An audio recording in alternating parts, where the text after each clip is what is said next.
विपक्ष महाकुंभ में हुई भगदड़ और अवैध अप्रवासी के मुद्दे पर हमलावर है।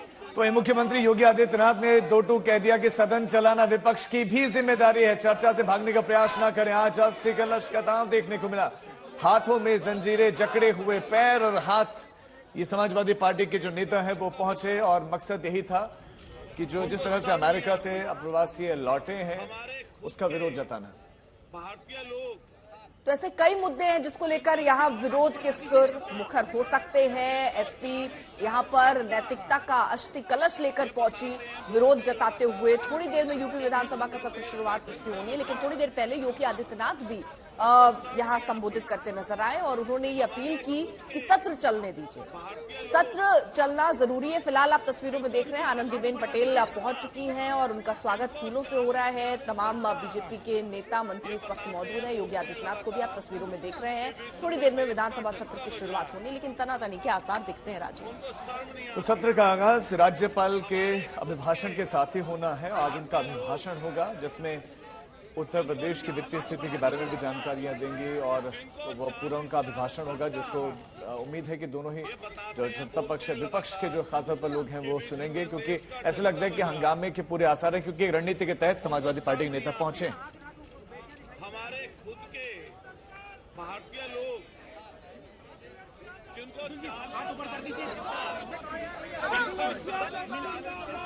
जो वर्तमान में स्थितियां दिखती हैं, स्वाभाविक रूप से हताश और निराश विपक्ष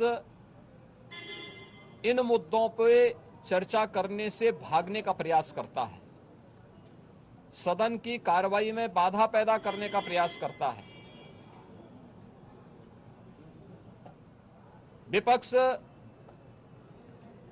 अगर सार्थक चर्चा को आगे बढ़ाने में मदद करेगी तो मेरा अनुमान है कि यह एक बहुत अच्छा सत्र, बजट सत्र हो सकता है, जिसमें अगले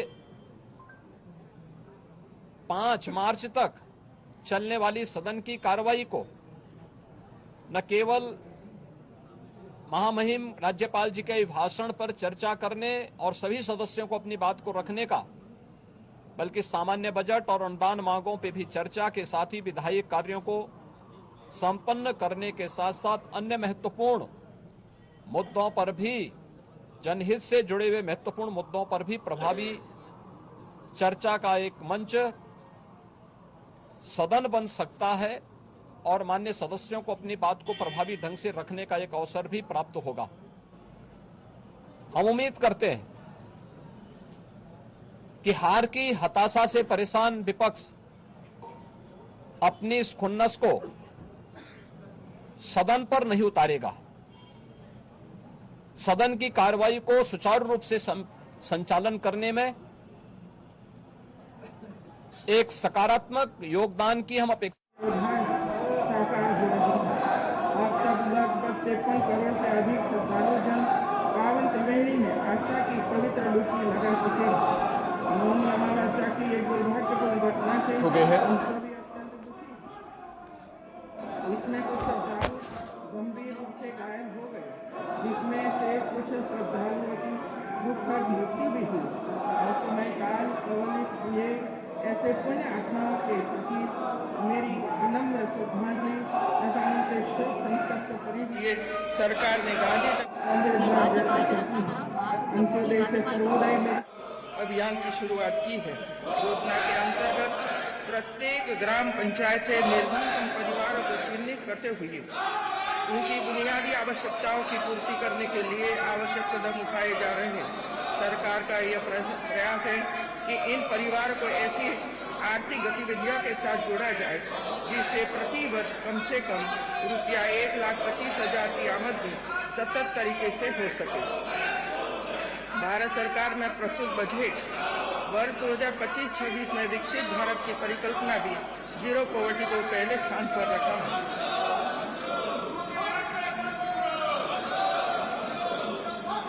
मेरी सरकार के सुनियोजित प्रयासों, प्रभावी कार्यान्वयन व सतत अनुश्रवण से उत्तर प्रदेश देश में विभिन्न योजनाओं में प्रथम स्थान पर है।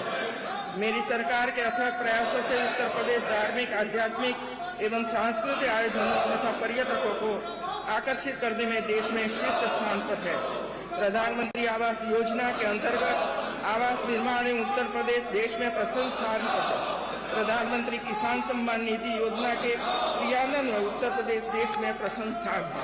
प्रधानमंत्री उज्ज्वला योजना में 1,85,00,000 गैस कनेक्शन देकर उत्तर प्रदेश देश में प्रथम स्थान पर है। पीएम स्वनिधि योजना के अंतर्गत स्ट्रीट वेंडर्स को सर्वाधिक ऋण देकर उत्तर प्रदेश देश में प्रथम स्थान पर है। स्वच्छ भारत मिशन में स्वच्छ शौचालय निर्माण कर उत्तर प्रदेश देश में प्रथम स्थान पर है। महिलाओं के विरुद्ध अपराधों में सजा दिलाने में उत्तर प्रदेश देश में प्रथम है। ईज ऑफ डूइंग बिजनेस में उत्तर प्रदेश अचीवर स्टेट बना हुआ है।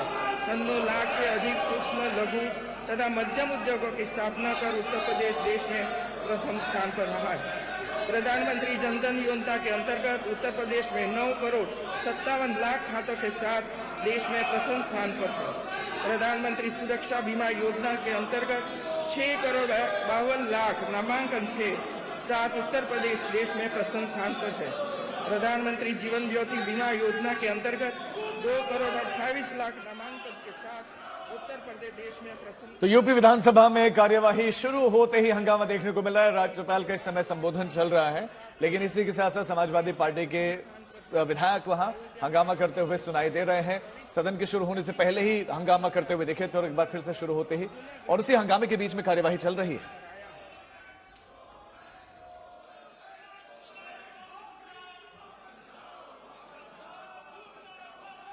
उत्तर प्रदेश का बजट सत्र विधानसभा में शुरू हो रहा है और समाजवादी पार्टी के 2 विधायक हमारे साथ मौजूद हैं, अतुल प्रधान जी और फहीम जी। आप देखेंगे पहले इनका अंदाज, जिस अंदाज में यहाँ पहुंचे हुए हैं, इनके हाथों में ये बेड़ियां हैं, जंजीरें हैं और एक टी शर्ट अतुल जी पहने हैं जिसमें लिखा है भारतीयों का अपमान नहीं सहेगा हिंदुस्तान। और एक तस्वीर भी यहाँ बनी है जिसमें जो भारतीयों को डिपोर्ट करते हुए यहाँ पर दिखाया जा रहा है, ये अमेरिकी विमान है जिससे कि यहाँ पर लाया जा रहा है। अतुल जी, क्या किस तरीके का प्रदर्शन है? देखिए, माननीय अखिलेश यादव जी ने सदन में, बड़े सदन में उठाया ये विषय, और बहुत गंभीर विषय है, जहां एक तरफ आप कहते नहीं थकते कि विश्व में डंका बज रहा है, ट्रंप साहब से दोस्ती है अमेरिकी राष्ट्रपति से, वहां आप उस जगह पे जाते भी हो, उसके एक दिन बाद में फिर विमान उतरता है, जंजीरों में जकड़े हुए लोग आते हैं। मैं पूछना चाहता हूं, क्या हिंदुस्तान में वो अपराधी हैं? अगर वो हिंदुस्तान में अपराधी है तो बताएं कौन कौन से केस उनके ऊपर चल रहे हैं। फिर डिपोर्ट वाली प्रक्रिया लगातार अगर चल रही है तो आप ये भी संज्ञान जरूर दें कि 2025 से पहले, इससे पूर्व में कब जंजीरें बांधकर इस तरीके से भारतीयों को लाया गया था, उसकी भी फोटो जरूर शेयर करें सबको, विदेश मंत्री और हमारा विदेश मंत्रालय। आपका इसमें इस तरह से हमारे आने का औचित्य ये है कि उत्तर प्रदेश सहित सबसे ज्यादा गुजरात के, हरियाणा के, पंजाब के, उत्तर प्रदेश के भी लोग वहां पर गए। ये सबसे बड़ा कारण है बेरोजगारी, यहाँ की गिरती हुई करेंसी, डॉलर का बढ़ना, इन सब चीजों के कारण लगातार लोग अमेरिका की तरफ रुख कर रहे हैं। और की वजह से अमेरिका गए? निश्चित रूप से, अगर यहीं पर अच्छे संसाधन होते, बेहतर चीजें होती, तो वो क्यों जाते। और जो डंकी रूट है, ये आसान रूट नहीं है, लेकिन इसके पीछे कौन कौन लोग हैं मैं समझता हूं। जब यहां से जाते होंगे वो लोग, तो किसी देश में तो पहले जहाज से उतरते होंगे।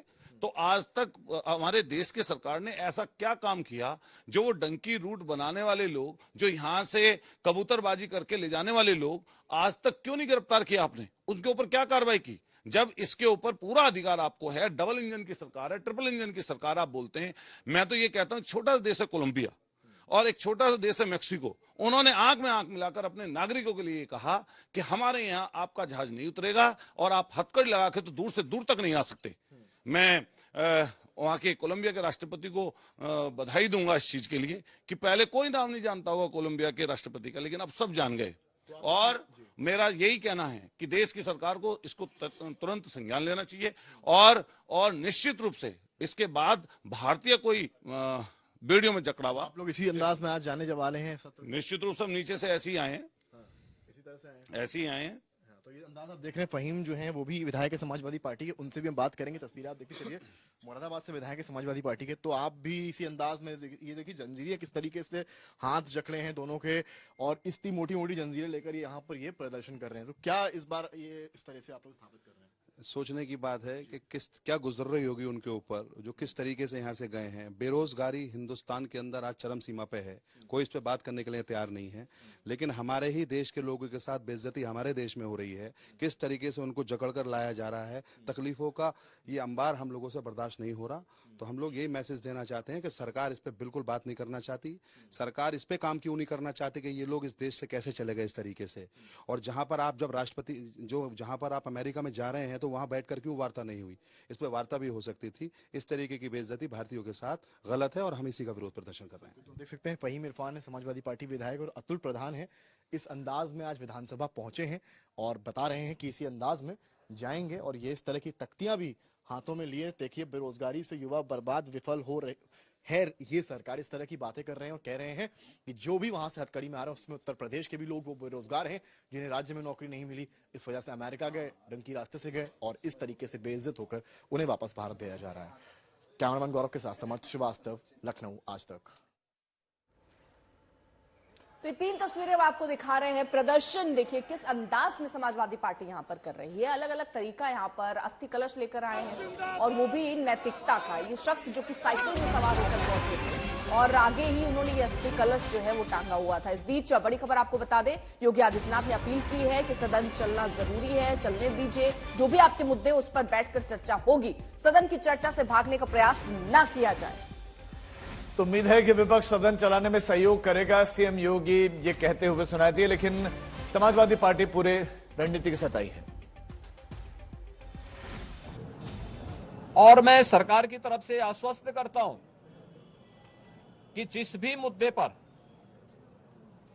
यद्यपि अभिभाषण और बजट अपने आप में समग्रता को लेकर के 2 महत्वपूर्ण मुद्दे होते हैं जिनमें विपक्ष ही नहीं बल्कि सदन का हर सदस्य अपनी बात को प्रभावी ढंग से रख सकता है, लेकिन इसके इतर भी अगर किसी मुद्दे पर विपक्ष चर्चा करना चाहेगा, सरकार उसका तथ्यात्मक जवाब देने के लिए पूरी तौर पर तैयार है। लेकिन हम चाहते हैं कि एक सार्थक चर्चा का मंच सदन बनने चाहिए। आरोप प्रत्यारोप या फिर असंसदीय आचरण से इस समस्या का समाधान नहीं हो सकता है और मैं उम्मीद करता हूं कि महामहिम राज्यपाल के भाषण से उस सुदृढ़ और मर्यादित संसदीय आचरण की शुरुआत हम लोग विपक्ष के अंदर देखने का प्रयास करेंगे। उम्मीद करते हैं कि इस प्रकार का आचरण सभी माननीय सदस्यगण और खासतौर पर विपक्षी सदस्यगण सदन में दिखाएंगे, जिससे लोकतांत्रिक मूल्यों के प्रति आम जन की आस्था को और सुदृढ़ करने में मदद मिलेगी।